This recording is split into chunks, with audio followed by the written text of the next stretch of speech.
It's Math Lesson 44. So today's lesson we will learn how to add 10 to a double-digit number. And so remember whenever we had the 100 number chart, I told you that if we go to the right, all the numbers are 1 away from one another. But when we go down, the numbers are 10 away from one another. So we're able to count by tens with all the different numbers. So like I did an example like 7. So we say 7. If we keep going down, 17, 27, 37, 47, or we say 2, 2, 12, 22. So that's counting by tens with any number. So you need to keep that in mind whenever you are adding 10 to any number, because it's pretty much the same thing like you're counting by tens, you just go to the next 10. And all your answers will have whatever your back number was, okay? So, but I'll show you the way, because in the book it's set up different ways. So first one I have 16 plus 10.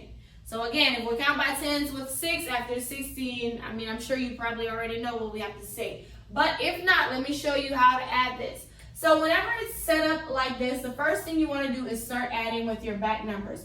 Always start adding with the back numbers.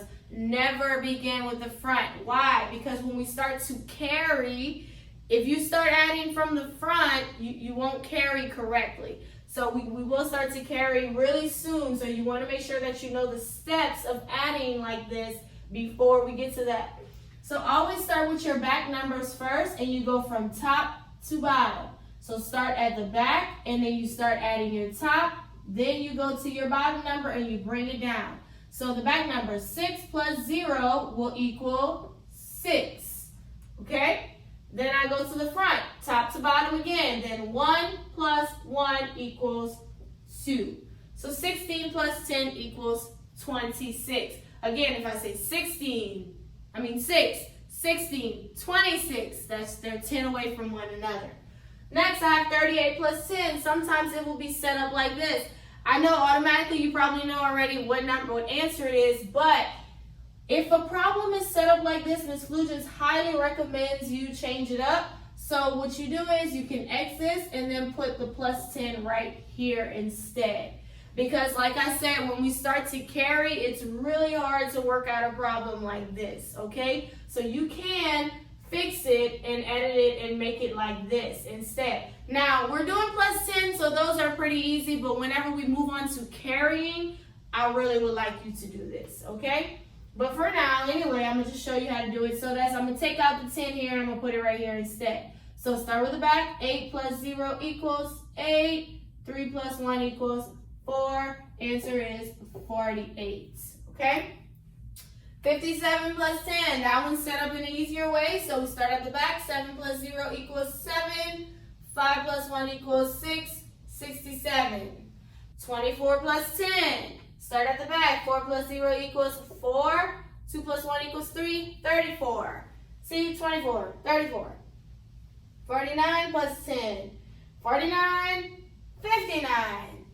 See, that's the easier way. Once you get that, it's 10 away. That's how easy it is. But, And so another one, we're going to set it up. We're going to take away the 10 from here and put it right here instead. So 1 plus 0 equals 1. 7 plus 1 equals 8. The answer is 81. And then if you knew already, 71, 81. So yeah. All right, so it says Fred has 35 marbles. Mom gave him 10 more. Remember, we won't see story problem, the box to draw out a story problem anymore. And we will now just create number sentences with an answer. So Fred has 35. Then it says Mom gave him 10. That's a plus 10. So we have another problem like this. So 35, 10 more would be 45. Is there something wrong with this? I hope you said yes, there is something wrong with this. Remember, always write the name of whatever you are adding. So we're doing marbles. So 35 marbles plus 10 marbles. Don't just say 10. 10 marbles equals a total of 45 marbles. So my answer, how many does Fred have? 45 marbles. Please make sure that you write it out. Your test is today.